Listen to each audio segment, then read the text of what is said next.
Buenas tardes a todos, buenos días, bienvenidos a la mesa Ciencia y Profesionalización en la Unidad 096, una observación desde nuestra experiencia como formadores desde formadores. En esta mesa de análisis y discusión vamos a estar participando la doctora Elia Gutiérrez, profesora de la Unidad 96, que participa en el programa de licenciatura en Pedagogía, el profesor Javier Trejo, que participa en el programa de licenciatura en Psicología Educativa, el profesor Héctor Gaspar, que participa en los programas de licenciatura y maestría, y un servidor, Mario Alberto Guaracha, que yo también participo en los programas de licenciatura y maestría. Bueno, el objetivo de nuestra mesa va a ser recuperar y reflexionar sobre nuestra experiencia como profesores de los programas académicos que impartimos en la unidad y también experiencias externas a la unidad que nos permitan mejorar nuestra docencia y establecer un vínculo positivo en pos de la formación de nuestros estudiantes respecto de la ciencia y la profesionalización. Para empezar, pues me tomé el atrevimiento y libertad de escribir una definición pues muy general respecto a lo que considero podemos empezar a discutir sobre profesionalización. Digamos, no es exclusiva, no es exhaustiva, tampoco es conceptual ni teórica, es solamente una reflexión. Para mí, profesionalización sería la forma como se desarrolla una actividad profesional mediante la incorporación constante de herramientas, medios tecnológicos, conocimiento, materiales, personas. Cómo se vincula con el para qué, o sea, lo que se quiere lograr, un logro concreto, tangible, según la referencia que se tiene de inicio. Entonces, desde este primer punto de partida, podemos empezar nuestra discusión con una primera pregunta. ¿Cómo defines la profesionalización desde tu quehacer como docente? Y pues empezamos contigo, Elia. Muy bien, pues muchas gracias, Mario. Ciertamente el tema de la profesionalización es un tema muy amplio y que se puede abordar desde múltiples esferas. Por ejemplo, lo podríamos abordar desde la esfera de las políticas públicas, donde surge justamente, ¿no? Ahí desde los años 80, 90 se da todo un boom de la profesionalización. Después se lleva el plano histórico, se lleva el plano político-social. Y ahí, por ejemplo, nosotros como docentes tenemos una labor doble, ¿no? Porque por una parte somos funcionarios y somos trabajadores de la educación, pero por otra somos profesionistas de la educación o profesionales de la educación. Entonces ahí sería otra esfera de análisis, pero bueno, en esta ocasión me voy a referir únicamente a la profesionalización como un plano formativo. ¿Y de qué estoy hablando cuando hablo de un plano formativo? Bueno, el plano formativo justamente es formarnos como personas a lo largo de la vida, con este concepto ya ampliamente discutido de Jacques Delors. Y bueno, el concepto de formación, como decía Mario, tiene pues múltiples dimensiones, ¿no? Desde la dimensión humana, la dimensión social, la dimensión técnica, etc. Entonces, bueno, este concepto de formación tiene una connotación necesariamente positiva, porque cuando hablamos de formación estamos hablando en sentido de mejora, en sentido de especialización, en sentido de llevar a un área más especializada eso que ya se sabe. Entonces, cuando esto lo unimos al plano profesional de la educación, estamos hablando de profesores que nos vamos formando a lo largo de la vida, desde que entramos a la carrera hasta que nos morimos prácticamente.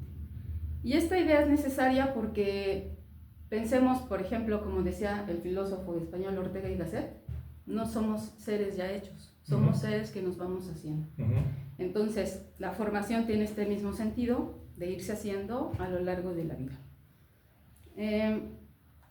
Decíamos entonces que el concepto de formación tiene múltiples definiciones. Una de ellas nos la da, por ejemplo, Rodríguez Díaz, y él nos dice que la formación del profesorado no es otra cosa que la enseñanza profesionalizadora para la enseñanza. Es decir, que esta es otra dimensión de la enseñanza como una actividad que es intencional, tiene un para qué, una intención. Y esa intención va desarrollando a la persona a lo largo de la vida como un ente profesionalizante y profesionalizado. Hasta ahorita, digamos, esa sería muy general. No sé cuánto tiempo me queda. Ya. Vas bien. Voy bien. Un minuto más. Un minuto más. Bueno, al rato voy a profundizar un poco más, pero ¿cómo definiría yo mi labor docente? Bueno, y cómo lo vinculo con la ciencia, que es el tema de la mesa, ¿no? Detrás del proceso profesionalizante o de profesionalización, perdón, está la ciencia, implícitamente. Nos formamos en una disciplina científica, pedagogía, psicología, abogacía, lo que sea. Y de modo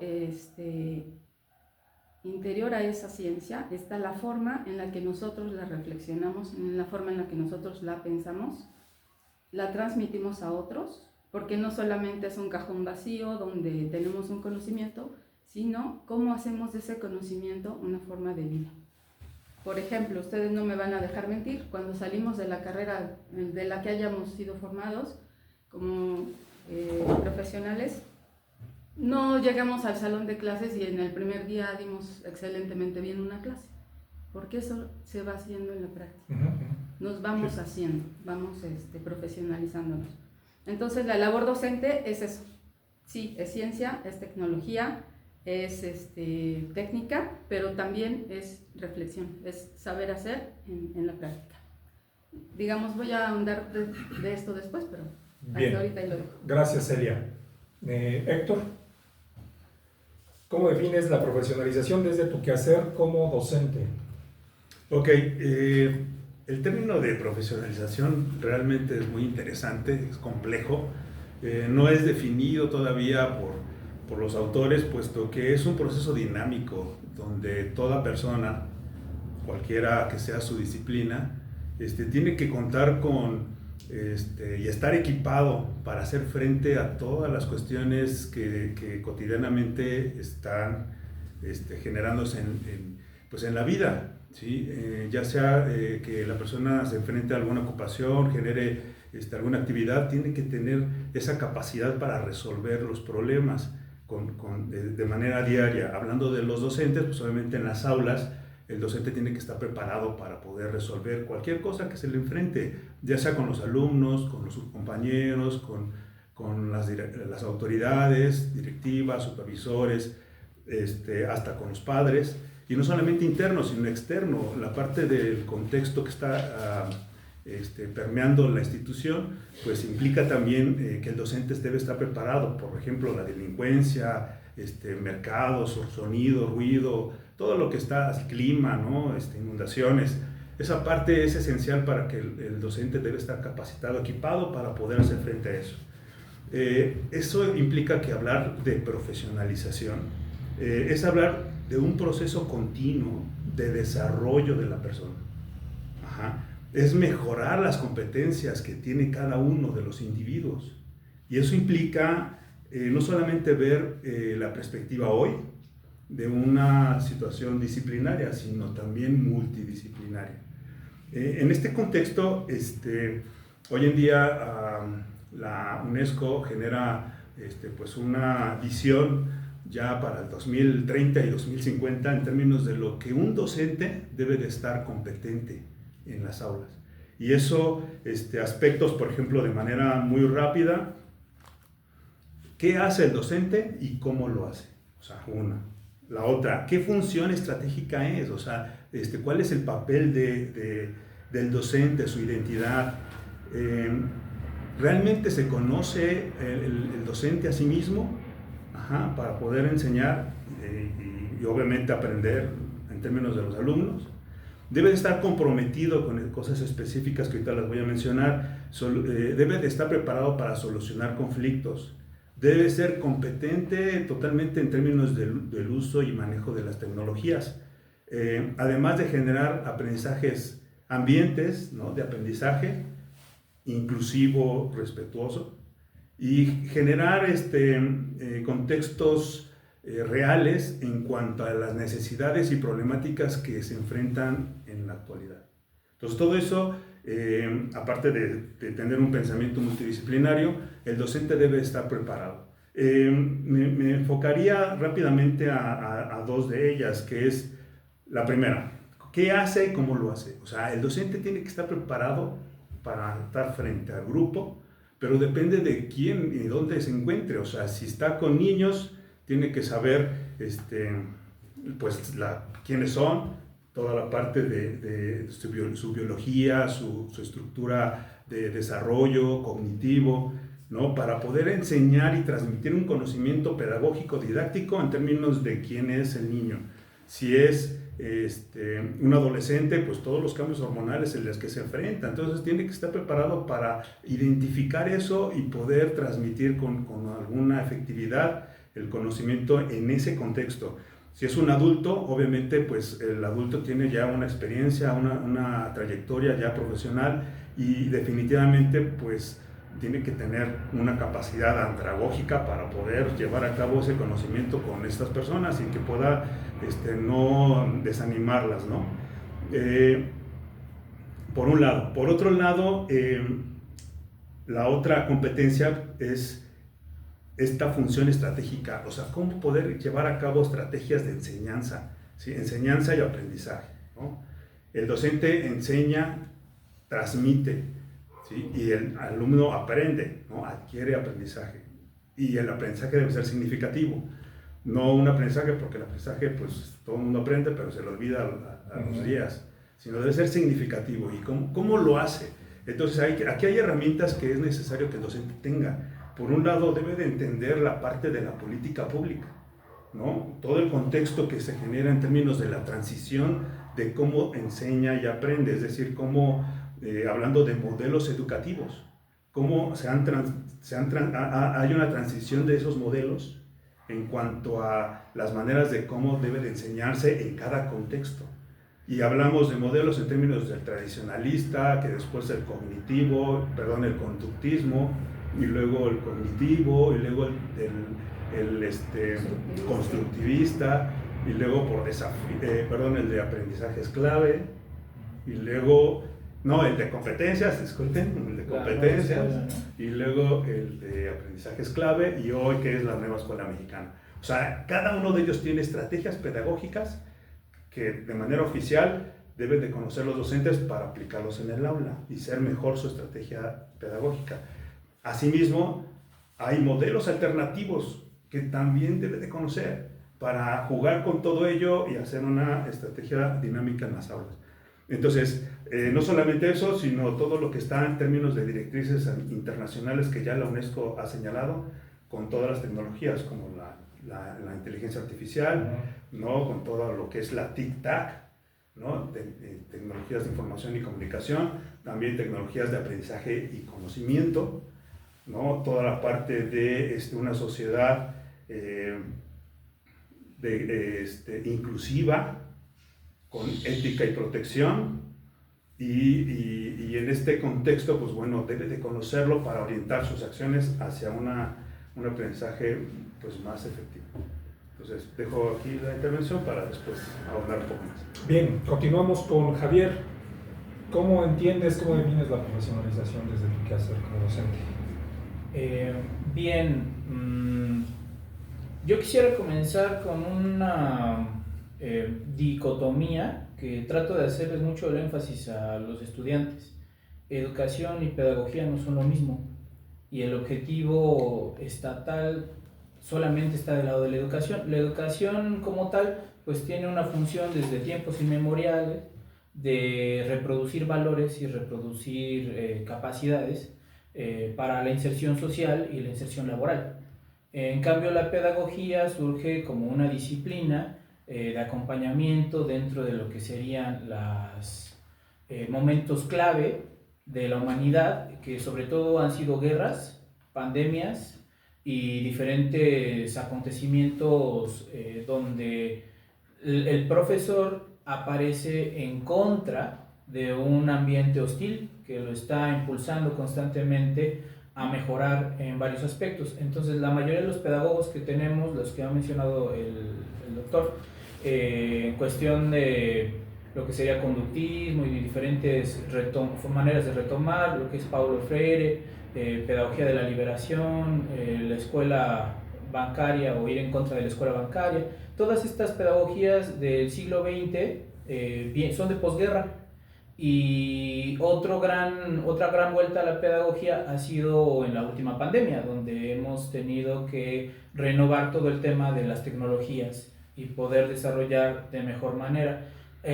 Sin embargo, pues hay una gran dicotomía que pienso que en cuestión política, en cuestión de nuestra nación, de México, pues es un gran cáncer, que es la capacitación para el trabajo, y ver justamente la educación como capacitación para el trabajo, lo cual no necesariamente está vinculado con la pedagogía. La pedagogía nace en Grecia con Sócrates, Platón, Aristóteles, y lo que ellos finalmente, o sea, como último pensaban era la capacitación para el trabajo. Eso era lo final. ¿Cuál era lo básico, lo esencial para ellos desde la idea de la pedagogía? La virtud. Poder generar ciudadanos que pudieran aportar de mejor manera a una sociedad. Entonces, la perspectiva era a partir de la construcción del individuo en sus propias capacidades. Incluso ellos tenían la idea de la naturaleza y que se desarrollara la naturaleza particular de cada uno para poder llevarla a un punto más elevado. De tal manera que yo considero, y voy a mandar aquí un poquito el golpe a la unidad también, que muchas veces lo que nosotros hacemos es capacitar para el trabajo y permanecer dentro de lo que son nuestras licenciaturas dentro de una perspectiva únicamente de formación educativa, sin llegar a un desarrollo crítico, que eso es lo que hace el pedagogo. Critica la forma en la cual se están reproduciendo los valores para poder dinamizar ideas y presentar nuevas propuestas. El pedagogo tiene siempre una revisión, es una postura revisionista, y ahí viene también la perspectiva de la ciencia, la perspectiva científica. Para una reproducción de valores desde lo educativo, la ciencia es aquello que ya validó todo y que yo solamente reproduzco lo que la ciencia ya comprobó. Pero para una perspectiva pedagógica, la ciencia es una actitud de descubrimiento, es una actitud constructiva, es una actitud de renovación constante, de indagación constante, de puesta en duda constante y de escepticismo. Y esto es algo que yo plantearía y que me encantaría seguir promoviendo con los estudiantes. No te creas nada, no te creas lo que yo te digo, no te creas lo que el autor te dice, no te creas lo que dice la ciencia, compruébalo a través de tu razón. Y el máximo espíritu científico ahí sería el mismo espíritu científico que en algún momento surgió desde Descartes. La razón propia es el único juez de lo que es verdad o no es verdad. Claro, esa razón propia tiene que ser, tiene que tener su propia como desarrollo en los criterios, en el discernimiento, en los medios, en los métodos, para poder poner a prueba ciertas cosas, ¿no? Pero este escepticismo inicial y esta curiosidad natural, pues sería para mí una perspectiva de una ciencia que no es, o que está digamos, desconectada diametralmente con la comunidad científica. La comunidad científica ahorita no ha servido como tal para que la ciencia se socialice, sino que ha servido para generar cotos de poder en la ciencia, distribuir los conocimientos y generar la ciencia como si fuera una especie de culto, donde no se puede acceder si no es a través de su propio lenguaje, no se puede acceder si no es a través de sus propios grupos de poder, y donde no se puede ni siquiera comunicar la ciencia porque está hecha en otro idioma. Y entonces es algo inaccesible. ¿Y a quién sí le sirve? A los grupos de poder, a los grupos de interés que utilizan la ciencia para hacer guerras, para hacer explotación de la tierra, para destruir. Entonces yo pienso que todo esto, a pesar de que parece que ya me volé la barda, que ya estoy hablando de cosas que salen de nuestras manos, no es así, sino que desde la misma aula se puede y se está defendiendo constantemente una idea de ciencia que no es una ciencia socializable y del cual las personas comunes, normales, no somos parte de ella. Yo sé que suena ambiguo y suena fuerte porque finalmente nosotros sí lo somos, ¿no? Somos parte de la comunidad científica, como somos profesores universitarios, pero abogo más por una ciencia socializable, una ciencia a nivel de las personas, de todas las personas, y que pudiéramos nosotros acceder a ella. Quisiera decir más cosas, pero tengo el tiempo encima, así que cedo mi participación. Sí, bien. Bueno, pues hasta aquí tenemos las intervenciones de los profesores. Vamos un poquito bueno, quiero puntualizar algunas cosas que ellos tocaron para empezar un poco la reflexión y pasar a un segundo bloque. Elia, en tu caso, me pareció muy interesante que tú hacías referencia a que al hablar de profesionalización siempre es en una connotación positiva, o sea, hacia lo evolutivo, hacia la mejora, desde un punto de inicio, ¿no? Desde un punto de partida, ¿no? Igual que las personas, siempre estamos en constante evolución, ¿no? Así como decía Ortega y Gasset. Me interesó mucho también que decías, el asunto con la ciencia tiene que ver con cómo la reflexionamos y en consecuencia con cómo la transmitimos. Me parece un poco relacionado con lo que concluía Javier. Y este proceso, o sea, yo entendí que te referías a la profesionalización, o sea, se profesionaliza en consecuencia de un proceso propio de profesionalización. No sé si te referías un poco a eso, porque comentabas, implica un desarrollo y propia experiencia de nosotros mismos. Cuando somos egresados, pues uno mismo va incluso evolucionando en su entendimiento de los objetos de estudio, del objeto de estudio de la propia profesión, ¿no? a la que nos estamos dedicando. Bueno, entonces eso me pareció muy importante lo que en tu reflexión.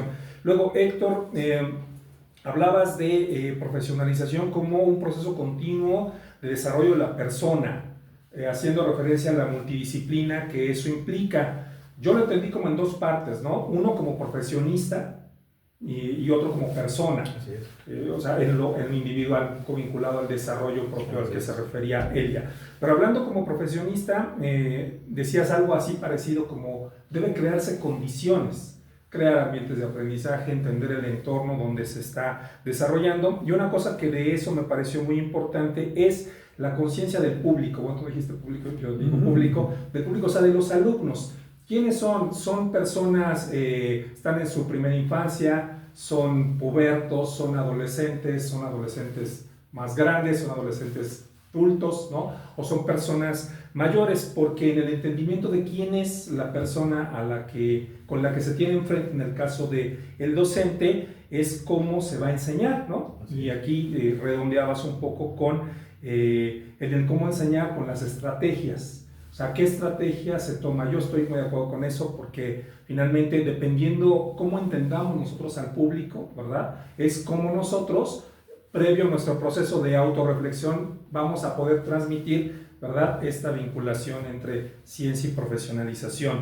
Y bueno, finalizabas ahí con los modelos educativos en la política pública, que cada uno de esos vienen ya incorporados con sus propias estrategias, ¿no? Pero la labor es de entender nosotros mismos, ¿no?, quién es nuestro público. Y finalmente, Javier, comentabas, bueno, partiendo de la distinción entre educación y pedagogía y centrándote en el concepto de pedagogía, ¿no?, como una virtud de aportación al entorno, de aportación a la sociedad.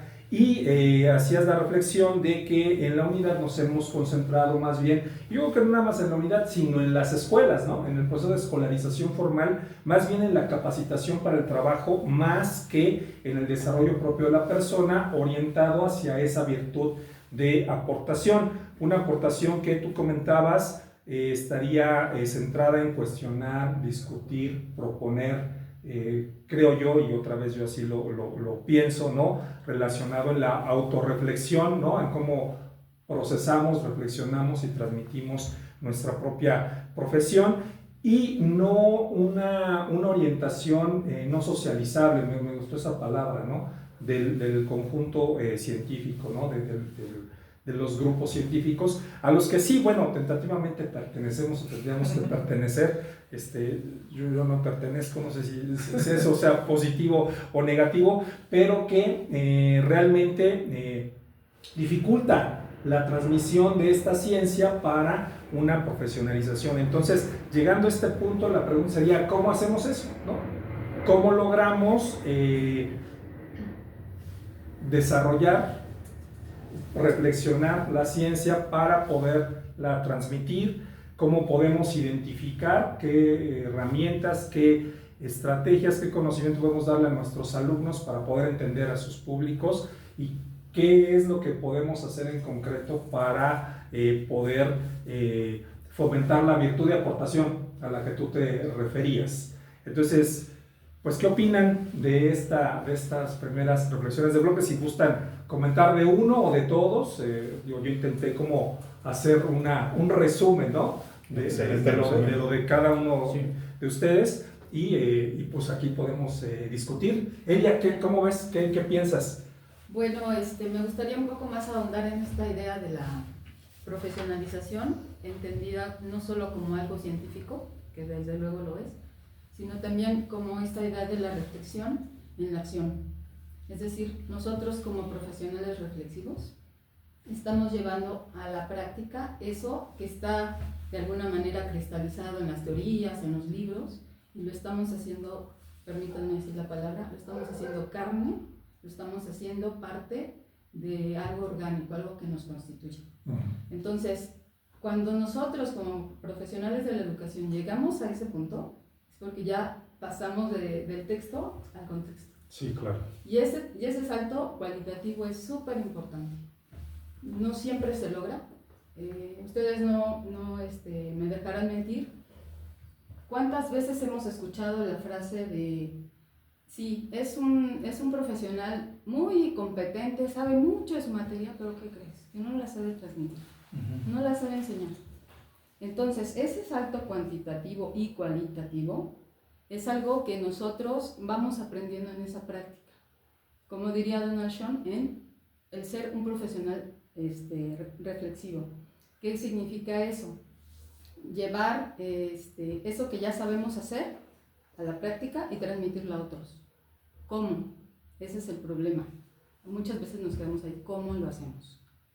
Bueno, pues tú le puedes transmitir al alumno 1 hora de 2 clases, pero de que lo haya entendido, es una distancia enorme, ¿no?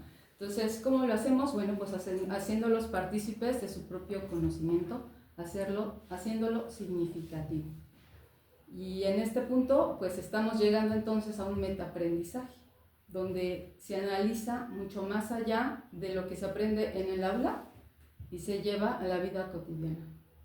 Ese metaaprendizaje, es necesario como para eliminar esa barrera entre lo meramente científico y lo meramente reflexivo. Es conjuntar ambas cosas, es un vínculo.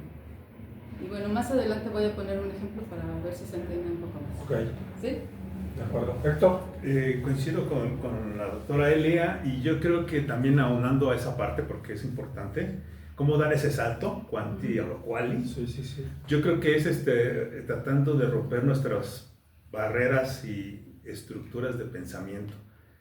Nosotros como formador de formadores hemos estado formados por un método tradicionalista, casi. Y eso nos ha encuadrado a un aspecto de enseñanza muy tradicional también. Y muchas veces muchos profesores no se salen del cuadro. Entonces, el romper ese esquema, el animarse a hacer algo diferente, el utilizar lo que hay para poder llevar a cabo algo diferente, creo que eso es un papel esencial en el docente que implica trascender en la manera de enseñar. No solamente también eso, sino hace rato lo comentábamos, el docente no lo sabe todo. Y hoy en día con las tecnologías creo que quien sabe más son los niños y los jóvenes. Entonces hay que darle la pauta en términos de que ellos nos enseñen, ¿no? Que puedan ellos liberar su potencial, donde obviamente aprenden, pero uno también. Y eso implica que estemos preparados. Esto es un método alternativo, que es la aula invertida. O sea, podemos hacer uso de esos métodos donde fácilmente ellos son felices y nosotros también. Ahora hay mucha problemática, los docentes se han metido en muchos problemas normativos, ¿no? por cuestiones de conducta. O sea, les pongo un ejemplo, unas maestras a nivel, por ejemplo, preescolar, en una actividad final, ya cuando se van los niños, les dicen, oye, vamos a hacer una actividad rápida para que ya se vayan. A ver, un dibujo, ya tráiganmelo. Terminan, les pone un sello. y les dice, ok, perfecto, elijan un post-it, ¿no? Una calcomanía, y ya, la eligen y se las pegan en la frente. Se va y de repente a los 2 días la maestra ya tiene una demanda judicial, ¿no? En términos de que eran animalitos los que tenían la frente y le tocó a una niña pues el de un cerdito, ¿no? Y entonces la maestra, pero ¿por qué estás humillando a mi hija? Estás haciendo cosas que pues van en contra, ¿no? De su ilusión y eso pues genera violencia y entonces la maestra la mamá muy alterada mete demanda. La maestra pues sin saber por qué se ve inmersa en una cuestión normativa.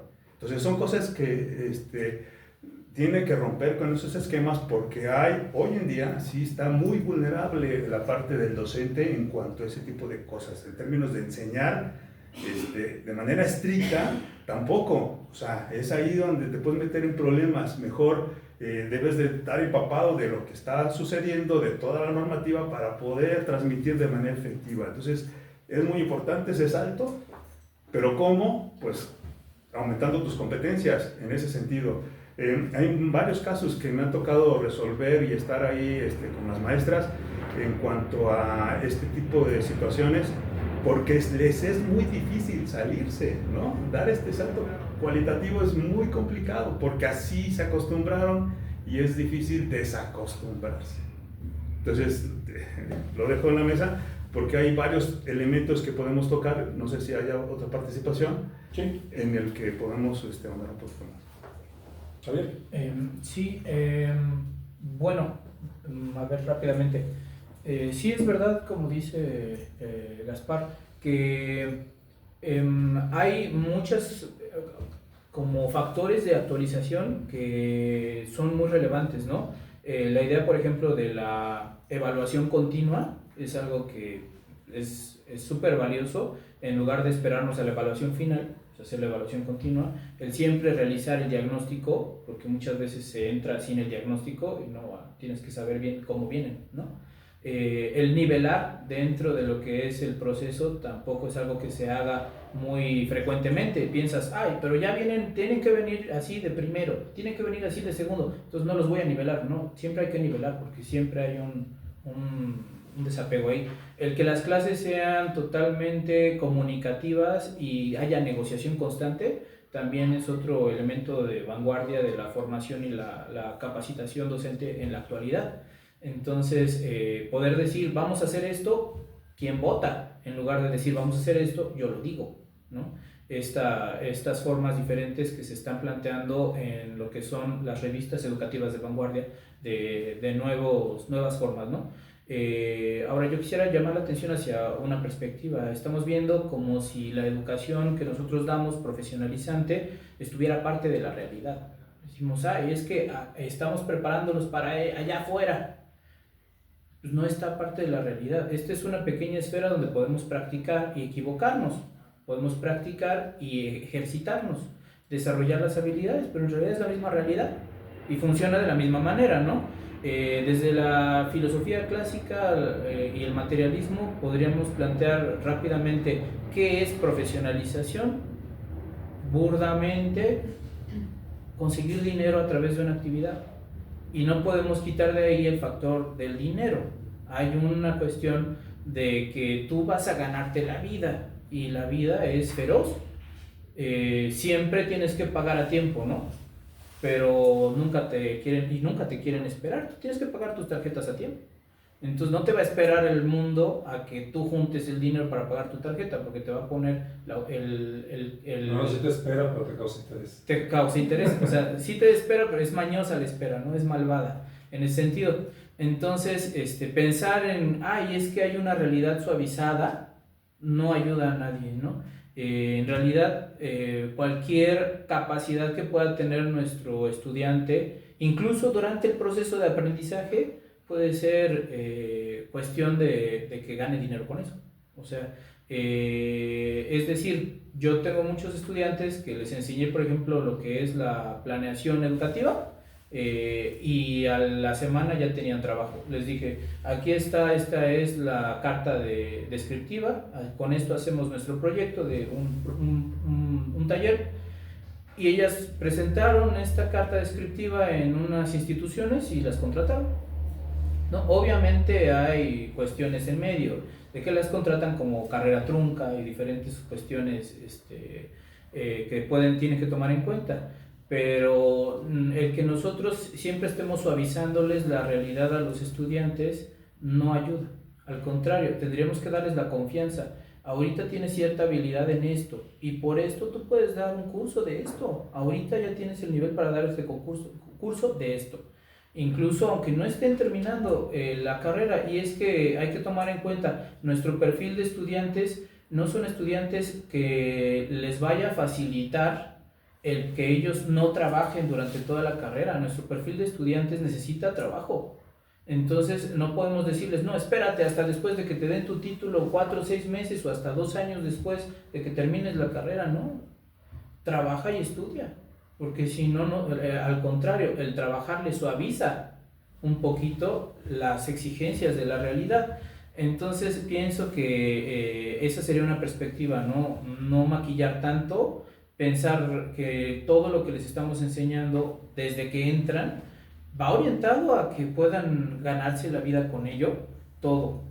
Hay quienes pueden trabajar ambientes, hay quienes pueden trabajar lo que son entrevistas cualitativas, hay quienes pueden trabajar proyectos de intervención, quienes pueden trabajar con lo que es planeación, que si hay algo que pecan todos los profes en México es de la planeación, no la quieren hacer, prefieren comprar la planeación ya hecha. Entonces, si saben planear, si saben hacer algo ya en un buen nivel, porque en realidad si lo enseñamos bien, va a tener nivel desde el primer momento. No tendríamos por qué decirle, ay, en un futuro, y esa es la última cosa con la que yo quisiera terminar esta participación, que ellos siguen pensando, voy a ser pedagogo. No, tú eres pedagogo desde ahorita, vas a validar ese conocimiento conforme progreses. Pero si tú piensas, voy a ser pedagogo, nunca vas a ser pedagogo, ¿no? Nunca vas a ser psicólogo educativo. Si tú lo ves a futuro, voy a ser psicólogo, nunca vas a ser psicólogo, ¿no? Es ya, créetela hoy, adquiere los conocimientos en el nivel que son. También eso puede ayudar a que no se tomen tan a la ligera las evaluaciones, las clases, ¿no? De que ellos dicen, ay, es que a ver si me saca buena nota. No, pues créetela y trabaja hoy y vas a ver cómo te va a ir muy bien. Bueno. Ok, voy a empezar la reflexión con esto último que comentabas.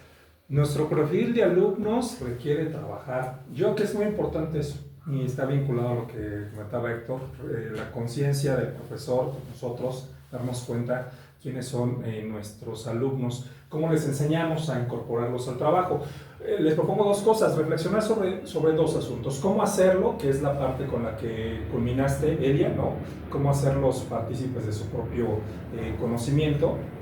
Pero primero me gustaría, si están de acuerdo, vincularlo con esta reflexión de Javier. Porque yo creo que esto de reconocer el perfil de nuestros alumnos pasa incluso por también definir el propio perfil de nosotros. Entonces, esto está relacionado con lo que comentaba Héctor, salirse de los esquemas tradicionales, tanto en el cómo enseñar, como en el mismo concepto del profesor, lo que decías, ¿no? Tirar esta idea de que el profesor lo sabemos todo y de que somos los grandes gurús. Yo en realidad hasta antes de llegar a la unidad yo tenía esa idea, ¿eh? De hecho yo, con todo lo que eso puede implicar lo que voy a decir, pero quizá en algún momento dado cuando yo elegí la profesión académica, pues tenía un poco la aspiración de llegar a ser el gurú, ¿no? El gurú es el que, no es así, ¿no? Procedamos, que se pare el mundo, ¿no? Va para acá. Entonces, quisiera, si están de acuerdo, reflexionar un poco sobre eso, porque decía Elia hace rato, es un salto cualitativo, y decía Elia, a veces se da, a veces no se da. Digo, los que estamos aquí, espero no equivocarnos, ¿verdad? Pero yo asumo que he dado el salto cuántico de forma positiva, pero capaz que desde su punto de vista dicen, no, pues está igual desde que era alumno, ¿no? Entonces, aquí más bien para primero reflexionar sobre esto. ¿Qué pasa si no, o sea, nuestros alumnos necesitan trabajar, decía Javier, ¿no? Pero ¿qué pasa si nosotros, como sus profesores, no hemos logrado dar ese salto cualitativo? O sea, es decir, no hemos logrado superar este esquema tradicional de enseñanza y de autoconcepto propio. Entonces llegamos a enseñarles la tesis como vayan a buscar 10 teorías, eso yo lo he escuchado en la unidad, ¿no? Busquen 10 teorías. Los pobres alumnos ni siquiera saben qué es teoría, ¿no? O sea, es mandarlos al limbo, ¿no? Es mandarlos por ahí. Entonces, ¿qué pasa cuando nosotros mismos no hemos dado ese salto frente a esta necesidad? Si están de acuerdo, reflexionamos eso y ya después pasamos al cómo lo hacemos, ¿no? Con experiencias. Pues ahora sí, ya para no seguir el turno, ahora sí, quien guste participar y si gustan preguntarse ya para quitarle un poquito la formalidad de los turnos. Pues fíjate que sí es un reto tremendo para el docente, pero también para el alumno, porque si bien el docente no está capacitado y formado también de manera pues muy esquemática, el alumno también viene con mucha anomia. Sí, o sea, ya no participan, están así como en espera de que otro lo haga y pues espero a que lo haga y ya lo sigo, ¿no?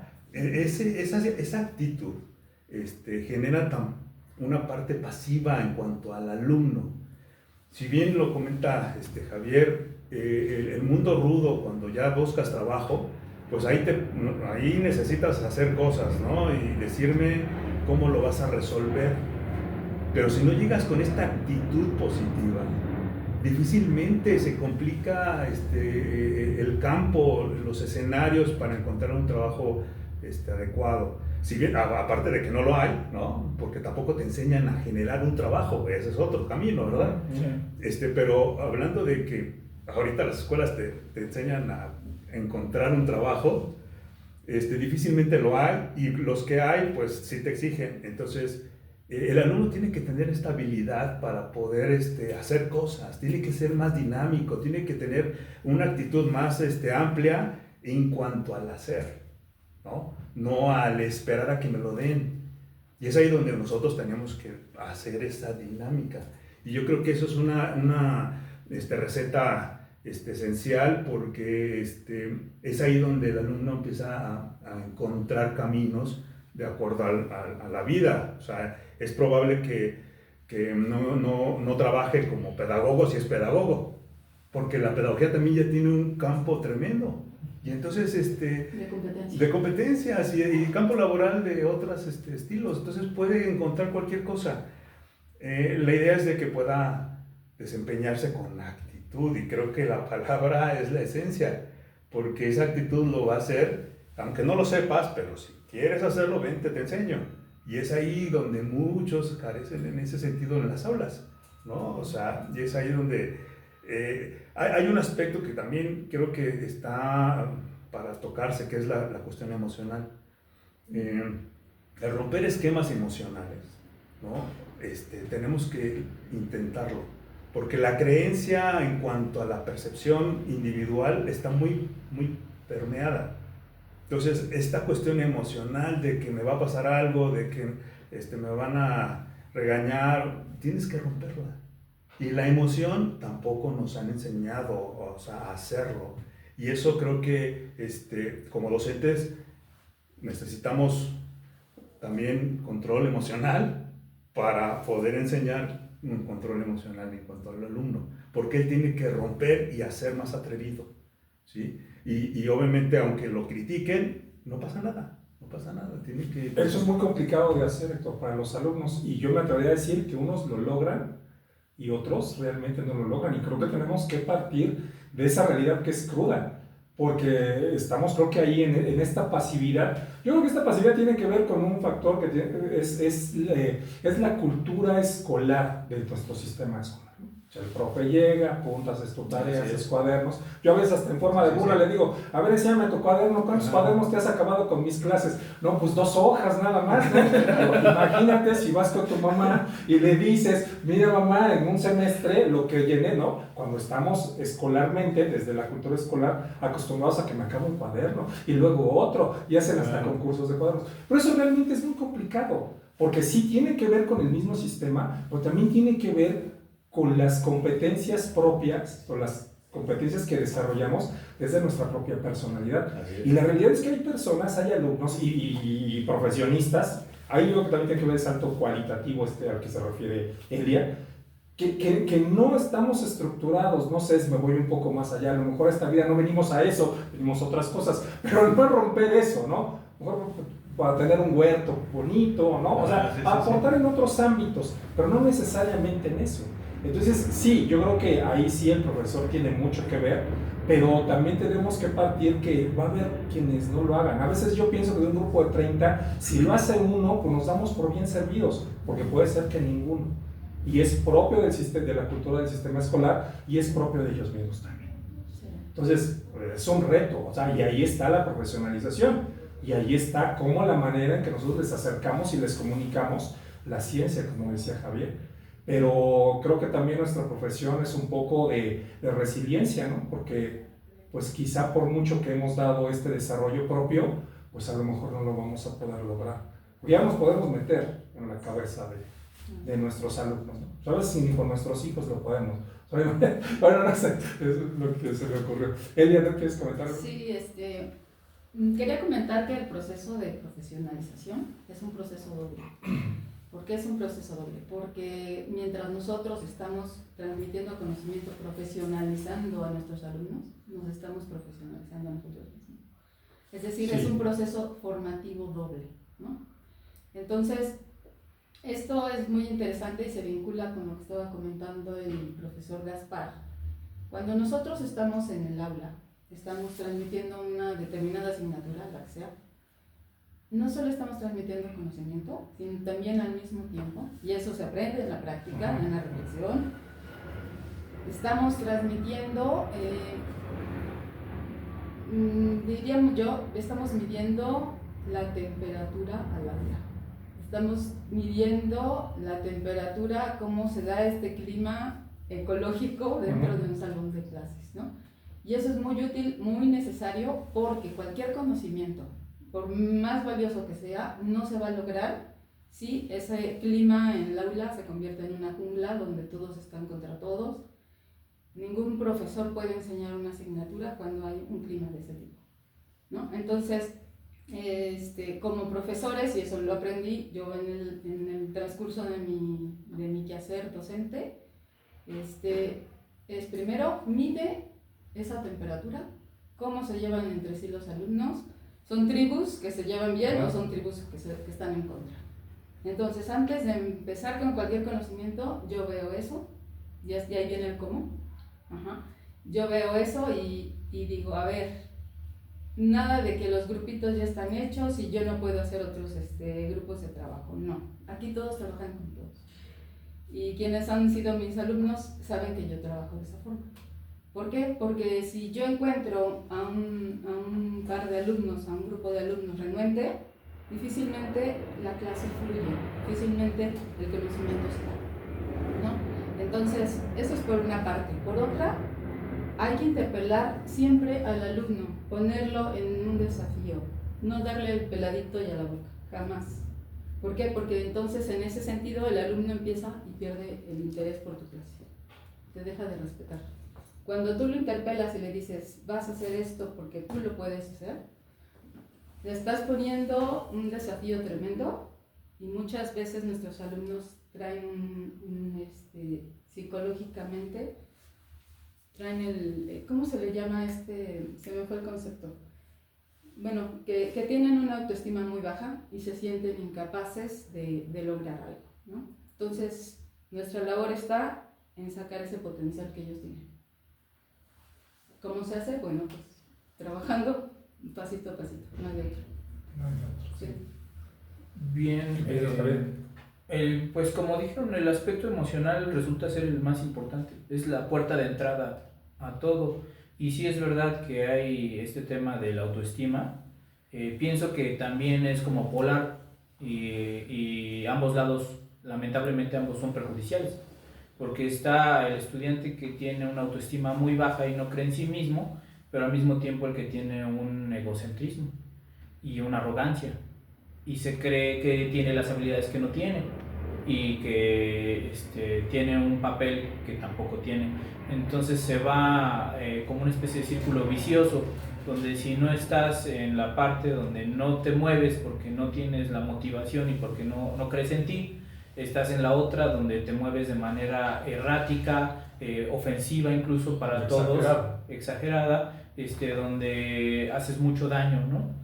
Y es muy, muy sutil el punto en el cual hay una autoestima sana, es muy sutil ese punto. Dirían los hindús que ni siquiera existe, que donde hay ego siempre va a haber algo malo, ¿no? Eso es un pensamiento hindú, de destruir el ego es la humildad. Pero bueno, ya estamos hablando de temas que sí son la base de todo, o sea, es decir, si no se trabaja la parte emocional dentro de los grupos, no va a haber ningún desarrollo humano. Y por encima del desarrollo cognitivo, académico, profesionalizante, pues está el desarrollo humano, a mi manera de ver. Eso ya lo puedo decir como una opinión, ¿no? Prefiero un buen ser humano que a un doctor. Así de sencillo. Además de que eso genera conflicto. O sea, el verse en un escenario y hacer grupos quienes se ven menos y otros grupos quienes son egocentristas, pues empieza el choque. Sí, ¿no? Exactamente. Se da mucho en las aulas. Es la discriminación. Es simple como un experimento. Háganlo. Sí. Pregúntenles a sus alumnos del semestre pasado qué se acuerdan de la clase que ustedes dieron. No se van a acordar del contenido, pero sí se van a acordar de la actitud que ustedes tuvieron con ellos, sí. El apoyo, esa educación emocional, socioemocional que hay detrás. Y eso sí lo van a recordar. Júrenlo que no lo van a olvidar nunca. Claro. El énfasis que ustedes le ponían a las clases, la pasión, cómo los evaluaban, cómo retroalimentaban, eso sí se va a quedar. Entonces, de ahí la importancia de dar una clase de esta forma reflexiva y poner a prueba, digamos, nosotros mismos nuestra humanidad, ¿no? Sí, cierto. En una escuela para padres dicen, nuestros hijos no nos escuchan, nos ven y nos sienten, creo que se refiere a eso, ¿no? Ajá. O sea, tú le hablas a tu hijo, pero más bien te siente y te observa. Claro. ¿Qué es lo que pasa un poco con los alumnos? Ese es el termómetro. ¿Y qué pasa cuando que ya hablamos de los alumnos, ¿y qué pasa cuando los profesores no damos el salto cuántico? Porque eso también existe. Sí. Eso también pasa que habemos profesores, habemos, para no decir hay, ¿no? Habemos profesores que pues no nos queremos desligar de los esquemas, este egocentrismo al cual hablaba Javier, exagerado, ¿no? Del gurú, todavía existe y muchas de las clases se articulan basado en eso, ¿no? A veces yo digo, hay que dirigir al alumno para que haga su tesis, no la tesis que tú querías haber hecho, ¿no? No proyectarte, es igual como, perdón, yo hago mucha referencia a los hijos porque ha sido mucho aprendizaje para mí, esa experiencia, ¿no? Entonces, pero es la tesis de ellos, no es la que yo no hice, o es lo que yo quise hacer. Entonces luego nos hemos encontrado, yo me he encontrado en la unidad de profesores yo te ayudo con tu tesis. Y en realidad enrollan más al alumno, lo confunden, no juzgo que su intención sea esa, pero el resultado sigue siendo eso. Entonces aquí sí seguimos teniendo que, pues también el profesor, yo a veces siento que nos tendrían que hacer como exámenes que van más allá del conocimiento, como, no sé, de ecuanimidad, de autoconocimiento, de ubicación de la realidad, ¿no? Porque finalmente, como decía nuestro título, que nos lo sugería Elia, ¿no? Formadores de formadores. Entonces, pues, ¿qué pasa cuando el formador ahí va careciendo de eso? Pero bueno, a ver, experiencias, ¿cómo le han hecho? ¿Pero quieres decir eso? Sí, sobre esto, bueno, creo que el tema acá también con el salto que pueda dar el profe atiende a algo que había mencionado Gaspar, que es que a veces también hay normatividades demasiado rígidas, ¿no? Entonces hay muchos profes que no se animan a trabajar las emociones porque dicen, no, esto, ¿qué tal si me meten una queja? Y dicen, es que se está metiendo con nuestras emociones, ¿no? Pero como dice Elia, el ambiente tendría que darse de manera propicia para que trabajáramos también esos aspectos y poder mejorar. Los mismos estudiantes se dan cuenta, los mismos estudiantes dicen, profe, necesitamos un taller emocional, hay que hacerlo porque ya no nos aguantamos. Y en lo que he aprendido en grupos donde ya hay mucha discordia entre ellos, es que a pesar de las diferencias que puedan tener, que puedan trabajar juntos a manera de eso, de un trabajo en equipo, y no tanto pensar, no tienes por qué ser su amigo, ¿no?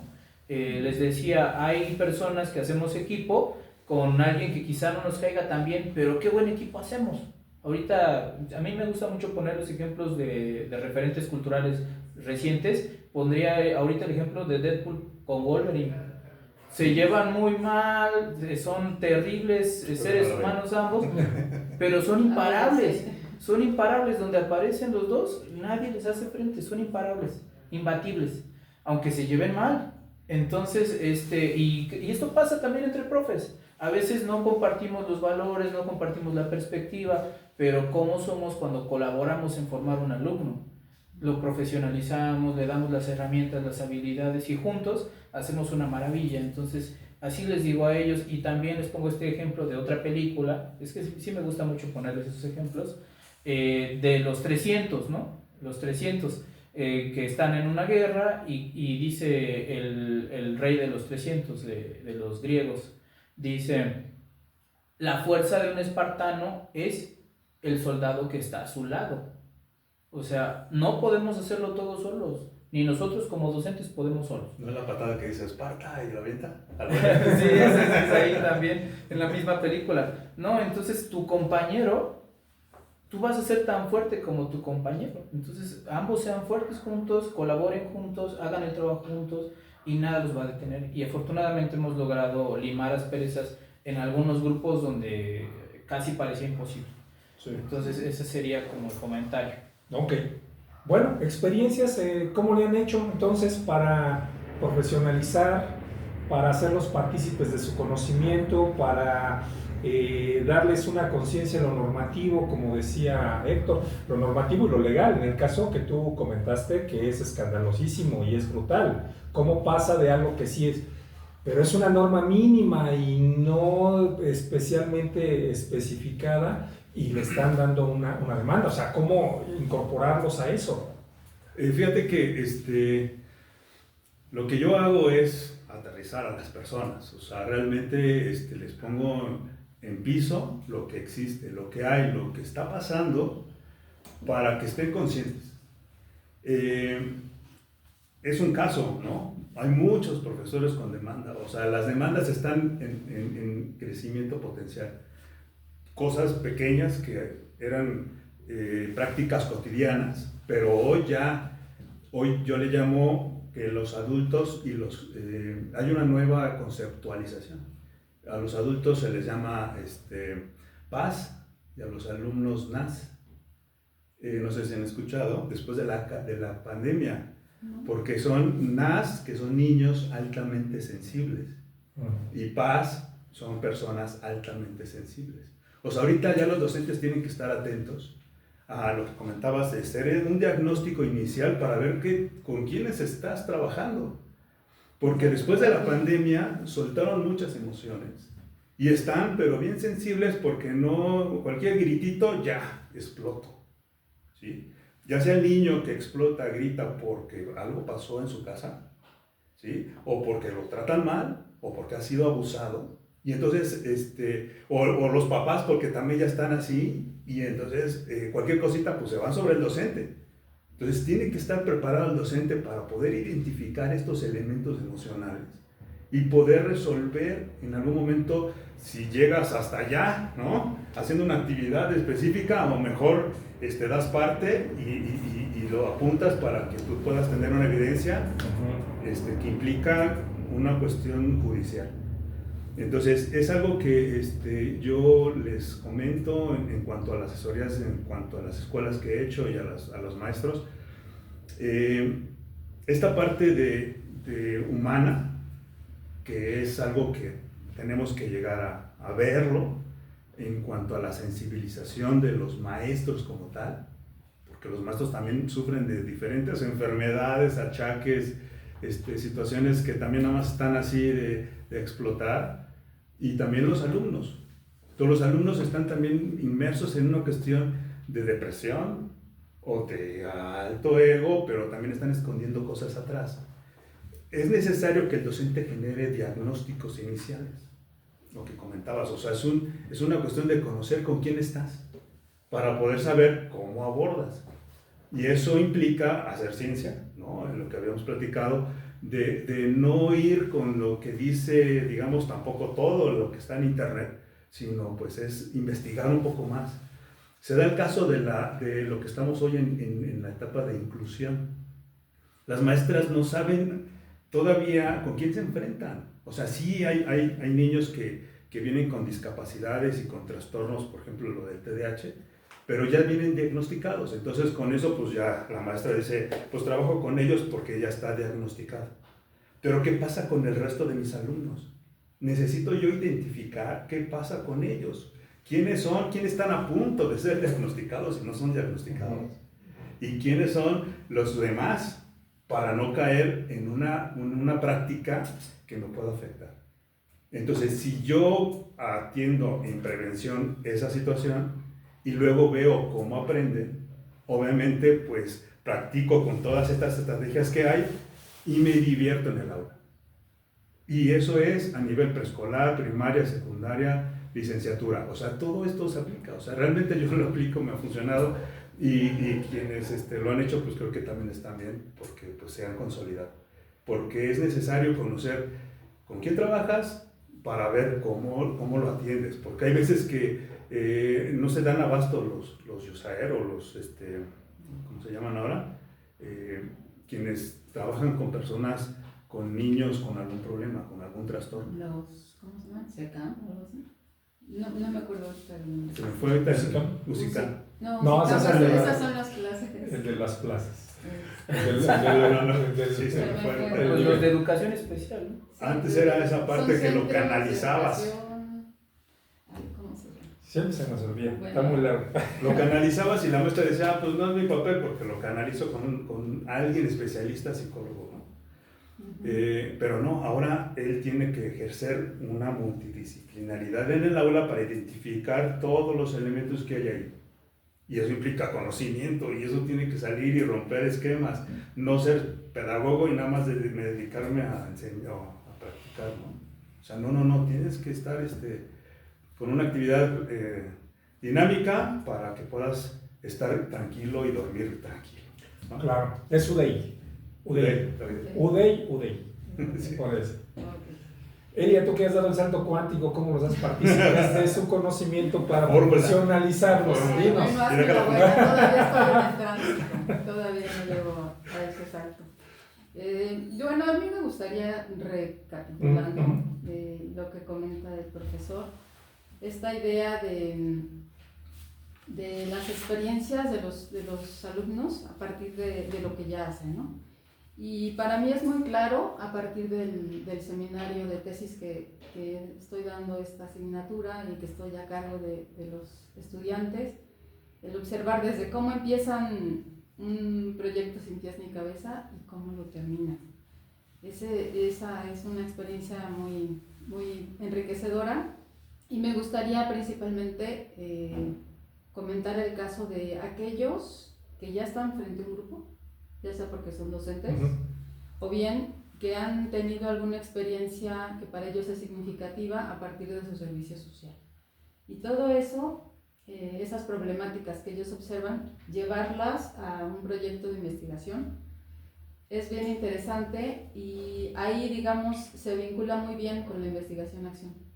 ¿Por qué? Porque la investigación-acción les permite reflexionar sobre eso que ya están haciendo, y preguntarse si eso que ya están haciendo está bien, o reformularlo. Es decir, se reflexiona, se evalúa, es una serie de ciclos donde se está continuamente mejorando una práctica.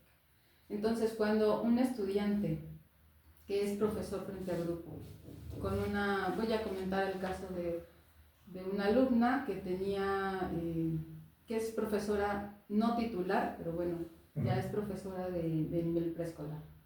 Todavía no es titular porque no tiene el título, ¿no? Pero ella se enfrenta a una realidad donde sus alumnos tienen serios problemas de lenguaje, ¿no? Y entonces ella toma estos casos y observa por qué sucede esto. Esto lo lleva a la investigación, a partir de la investigación-acción, de esta metodología, y pues da el salto cuántico.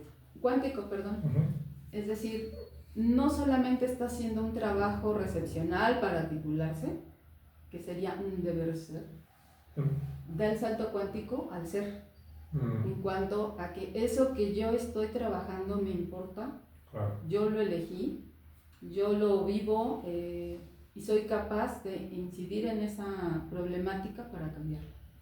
Entonces ahí me parece un ejemplo muy claro de todo esto que hemos estado hablando, ¿no? Y que se conecta justamente con la emocionalidad, con la ciencia, con la reflexión y con la acción, ¿no? Llevarlo a la acción. Entonces, bueno, pues a mí me gustaría poner eso de ejemplo. De ejemplo, muy bien. Sí. Javier, tú que has dado el salto cuántico también, ¿cómo les enseñas a ganar dinero, a trabajar, a poder ejercer su profesión ya desde antes de que tengan el título? Eso comentabas hace rato, ¿no? Sí, la verdad es que nuestra realidad, yo hablo de mi generación en particular, es bien diferente, ¿no? Pensando en las generaciones anteriores que tuvieron otras oportunidades en cuanto a seguridad social, otros costos de vivienda, otros costos y otro tipo de trabajo, ¿no? Donde la precariedad laboral en un trabajo de gobierno no era viable. O sea, antes, si estabas en trabajo de gobierno ya tenías ya habías triunfado en la vida. Hoy día, trabajos de gobierno, el 70% son precarizados. Y a eso hay que agregar las exigencias de vivienda y otras cuestiones. Entonces, pienso que las nuevas generaciones no pueden tener un ingreso único. Tiene que ser diversificado y tiene que haber también la capacitación de autoempleo. Entonces, durante consigo un empleo formal, puedo darme autoempleo y que este autoempleo tenga un alto grado de ganancia, o sea, no cualquier cosa, sino un alto grado de ganancia. Entonces, la capacitación dentro de esta idea de autoempleo también implica no ir en la informalidad. O sea, lo primero que le digo a mis estudiantes es: tienes que darte de alta en Hacienda. Tienes que darte de alta en Hacienda, y si no vas a estar como empleado, pues entonces tienes que entrar como empresario a través de una visión de lo que sería un perfil de impuestos, de lo que sería, me recuerdan el tipo de perfil, es que se llama... ¿Persona física? Persona física con actividad empresarial. Es persona física con actividad empresarial. Entonces, a partir de esto, pues tienes si te contratan y te piden una factura, entonces tú pues reportas que tuviste este ingreso, y si no, pues estás en cero, ¿no? Pero mantenerlo todo en lo formal y poder decir: a mí en cualquier momento me puede contratar cualquier empresa, ¿no? Ya sea a través de un outsourcing, que son estas empresas intermediarias. A mí me ha contratado el gobierno hace tiempo a través de un outsourcing, donde me contrató la Auditoría General de la Nación para poder hacer cursos con justamente los de auditoría para mejorar la redacción.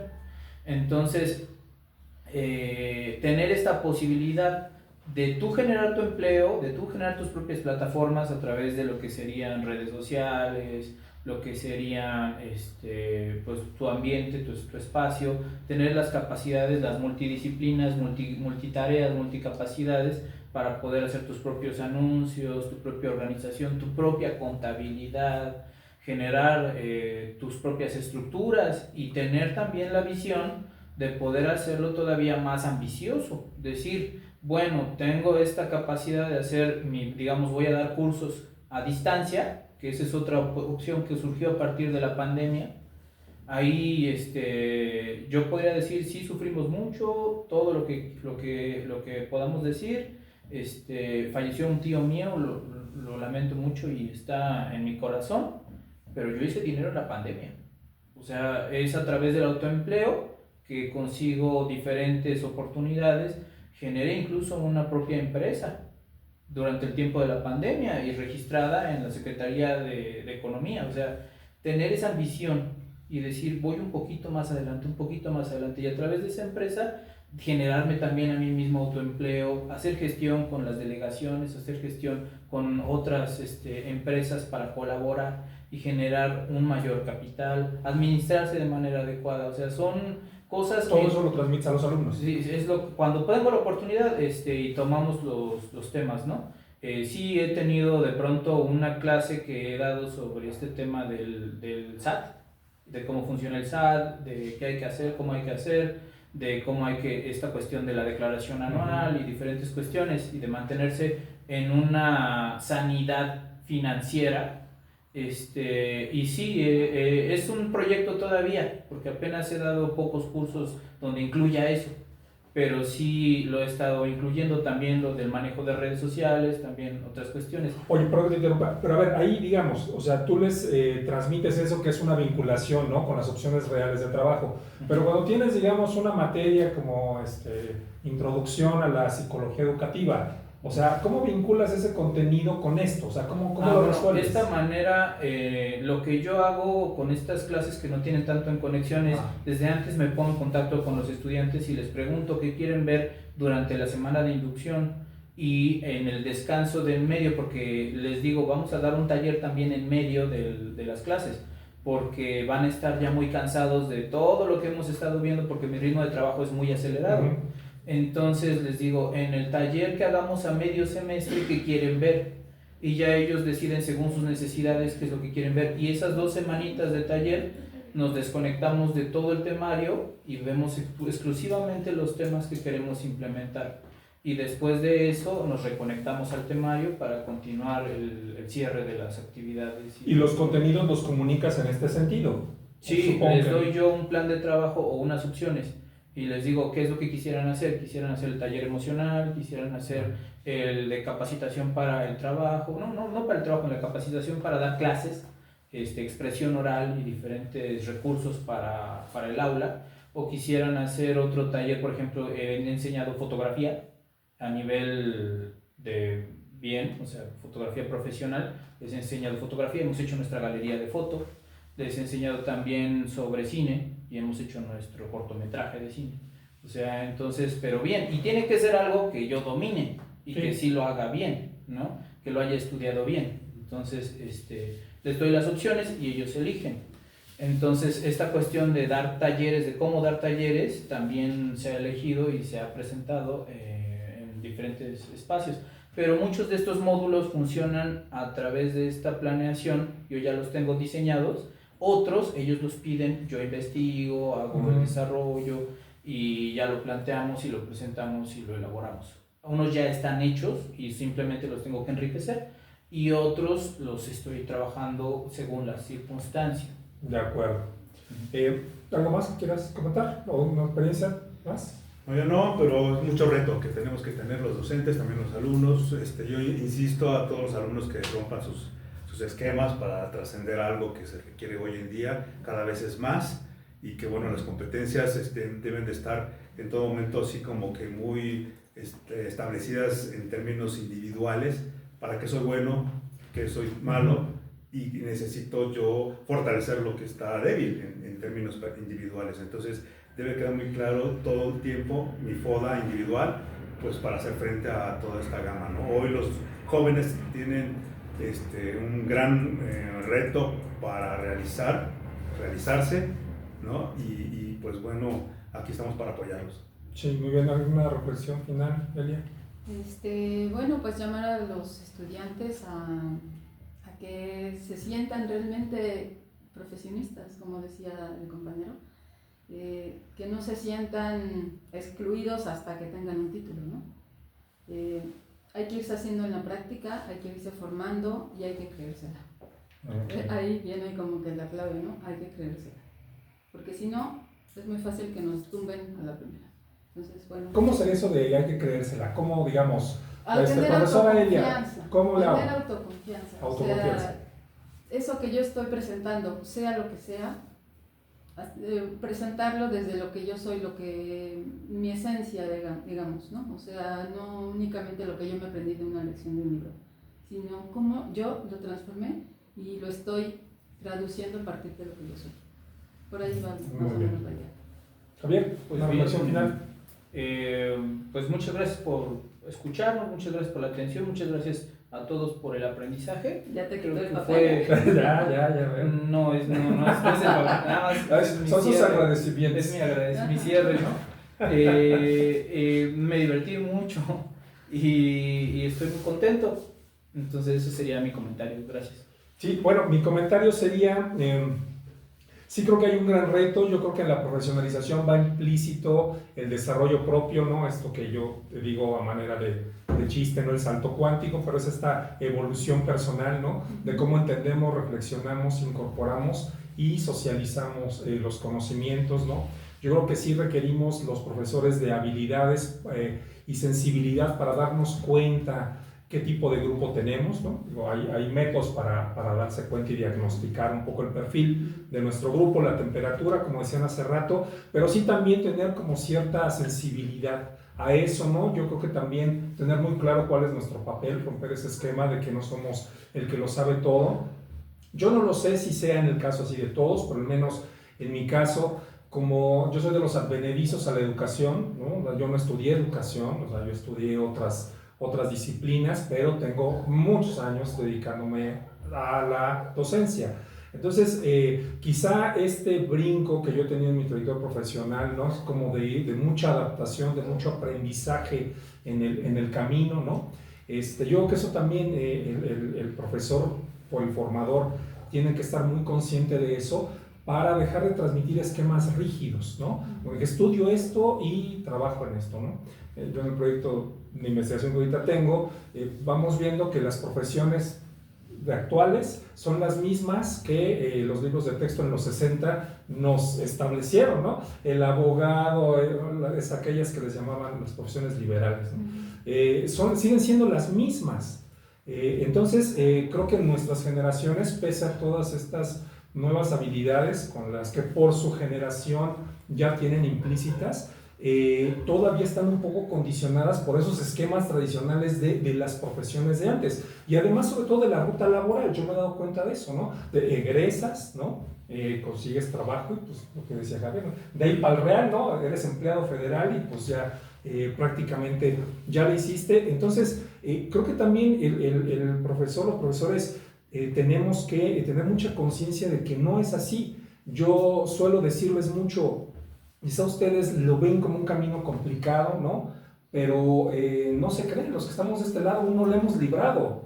También estamos bajo otras perspectivas, bajo otras condiciones, pero no lo hemos librado, también estamos en permanente construcción. Entonces, yo creo que también ahí es inculcar la flexibilidad a que pues me tengo que adaptar y tengo que hacer como de todo, ¿no? Por eso le preguntaba a Javier hace rato, bueno, ¿cómo vinculas, no? Introducción a la psicología educativa, digo, no sé si es esa materia, pero es un ejemplo, ¿no? Sí, con esta cosa del mundo laboral. O sea, yo realmente me pregunto, ¿qué conocimientos de esta materia les sirve para la vida real, ¿no? Para la vida cotidiana, para entender quizá este choque con la normativa, con esa normativa que cada vez es más rara, más específica, y su vinculación con lo legal, ¿no? Entonces, bueno, yo creo que sí en profesionalización sí hay muchas estrategias como las ustedes que han rescatado y que han implementado, pero yo también creo que sí hay mucho trabajo del profesor para poder cumplir con el objetivo de ser un formador de formadores bajo condiciones de flexibilidad y para poder lograr esta posibilidad de desarrollo en los alumnos y no solamente sea, como decía Javier hace rato, ¿no? Su título, ¿no? O sea, la capacitación para el trabajo, sino que también les deje algo hacia ellos de desarrollo propio, lo que tú decías bien con tu alumna, ¿no? Cómo es que eso le abonó para su desarrollo personal. Entonces, bueno, esa sería mi reflexión. Y bueno, pues gracias, muy interesante, gracias por la oportunidad aquí de compartir. Y pues bueno, muchas gracias a la audiencia y nos vemos pronto. Chao. Chao.